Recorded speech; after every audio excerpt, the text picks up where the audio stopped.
بسم اللہ الرحمن الرحیم۔ آخرت میں اللہ کی معرفت ہی کام آئے گی۔ مولانا رومی نے سلطان محمود غزنوی کا ایک عجیب واقعہ لکھا ہے جو بڑا عبرت خیز اور سبق آموز ہے۔ وہ یہ کہ سلطان محمود غزنوی کے زمانے میں چوروں کا کچھ زور ہو گیا تھا اور بادشاہ اس وجہ سے پریشان ہوا اور چوروں کو پکڑنے کے لیے ایک عجیب تدبیر نکالی کہ شاہی لباس اتار کر چوروں کا سا پھٹا پرانا لباس پہن لیا اور شہر میں گشت کرنے لگا۔ ایک جگہ پر دیکھا کہ بہت سارے چور اکٹھا بیٹھے ہوئے آپس میں باتیں کر رہے ہیں۔ بادشاہ بھی ان میں بیٹھ گیا۔ چوروں نے پوچھا کہ تم کون ہو؟ بادشاہ نے کہا کہ میں بھی تم جیسا ہوں۔ چوروں نے سمجھا کہ یہ بھی کوئی چور ہے۔ انہوں نے کہا کہ تم اپنا کوئی ہنر بتاؤ، اگر تمہارے اندر کوئی ہنر ہوگا تو تم کو اپنے ساتھ شریک کر لیں گے، ورنہ ہمیں تمہاری کوئی ضرورت نہیں۔ بادشاہ نے کہا پہلے آپ لوگ اپنا اپنا ہنر بتاؤ، پھر میں اپنا ہنر بتاؤں گا۔ ایک چور نے کہا کہ میں اونچی سے اونچی دیوار پھانگ کر مکان میں داخل ہو جاتا ہوں، اگرچہ بادشاہ کا قلعہ ہی کیوں نہ ہو۔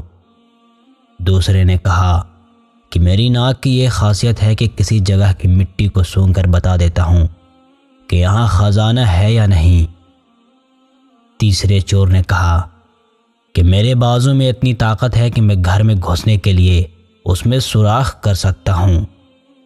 چوتھے چور نے کہا کہ میں ماہر حساب ہوں، کتنا ہی بڑا خزانہ کیوں نہ ہو چند لمحوں میں حساب لگا کر تقسیم کر دیتا ہوں۔ پانچویں چور نے کہا کہ میرے کانوں میں ایسی خاصیت ہے کہ میں کتے کی آواز سن کر بتا دیتا ہوں کہ کتا کیا کہہ رہا ہے۔ چھٹے چور نے کہا کہ میری آنکھ میں یہ خاصیت ہے کہ جس چیز کو رات میں دیکھ لیتا ہوں دن میں اس کو پہچان لیتا ہوں۔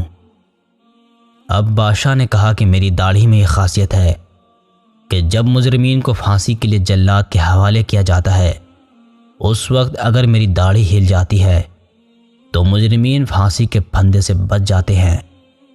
چونکہ وہ بادشاہ تھا، اس نے خاص لطیف انداز سے اپنا ہنر اور کمال بیان کیا۔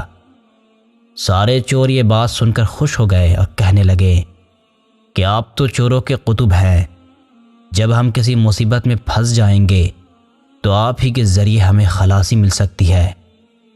پھر سب نے مشورہ کیا اور طے کیا کہ آج بادشاہ کے یہاں چوری کی جائے، اس لیے کہ آج مصیبت سے چھڑانے کے لیے داڑھی والا بھی موجود ہے۔ لہٰذا سب کے سب بادشاہ کے محل کی طرف چل پڑے۔ راستہ میں کتا بھونکا تو کتے کی آواز پہچاننے والے نے کہا کہ کتا کہہ رہا ہے کہ بادشاہ تمہارے ساتھ ہے۔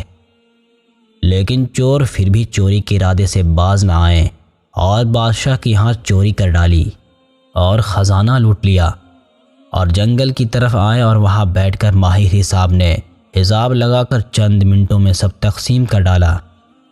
بادشاہ نے کہا سب لوگ اپنا پتہ لکھوا دو تاکہ آئندہ چوری کرنا ہو تو ہم سب لوگ آسانی سے جمع ہو سکیں۔ سب کا پتہ نوٹ کر لیا گیا اور سب نے اپنا اپنا راستہ لیا۔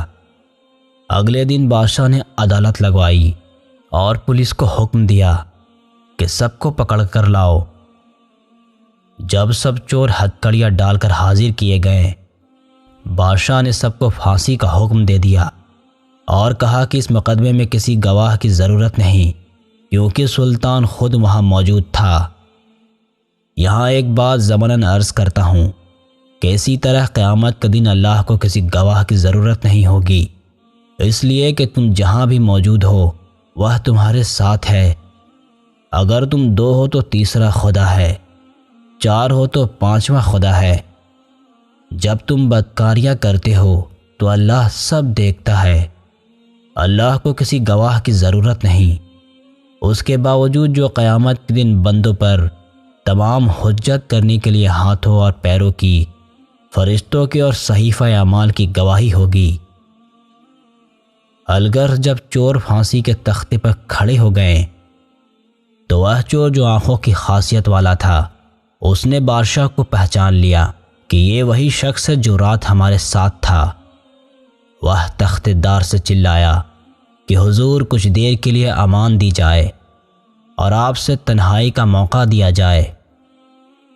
بادشاہ نے کہا ٹھیک ہے، تھوڑی دیر کے لیے پھانسی کو موقوف کر دو اور اس کو میرے پاس بھیج دو۔ اس نے حاضر ہو کر عرض کیا اے بادشاہ، ہر ایک نے اپنا ہنر بتا دیا۔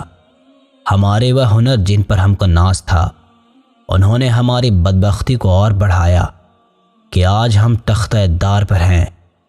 اے بادشاہ، میں نے آپ کو پہچان لیا ہے کہ آپ نے وعدہ فرمایا تھا جب مجرموں کو تختہ دار پر چڑھایا جاتا ہے، اگر اس وقت میری داڑھی ہل جاتی ہے تو مجرمین پھانسی سے نجات پا جاتے ہیں۔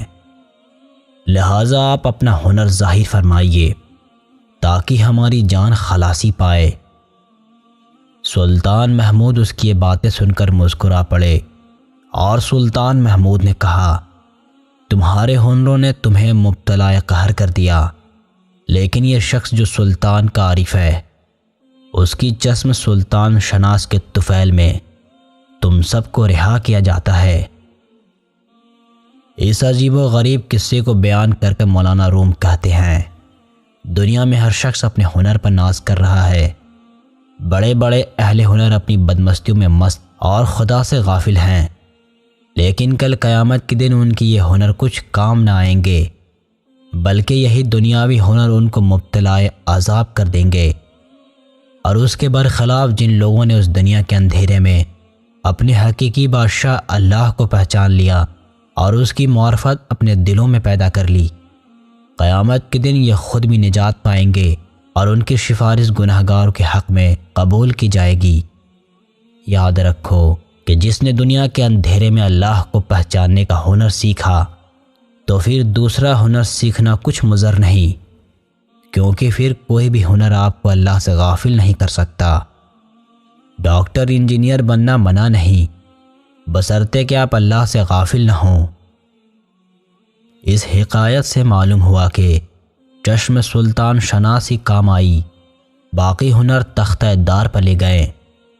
اسی طریقے پر دنیا کے تمام کاروبار جو اللہ سے غافل ہو کر کیے جاتے ہیں، وہ آخرکار انسان کو تباہی اور بربادی میں ڈال دیتے ہیں، لیکن جو کوئی شخص اللہ کی معرفت کا نور حاصل کر لیتا ہے اور وہ اللہ سے غافل ہونے کے بجائے اللہ کا عاقل بن جاتا ہے، تو وہ شخص خود بھی نجات پاتا ہے، دوسروں کو بھی نجات دلانے کا ذریعہ بن جاتا ہے۔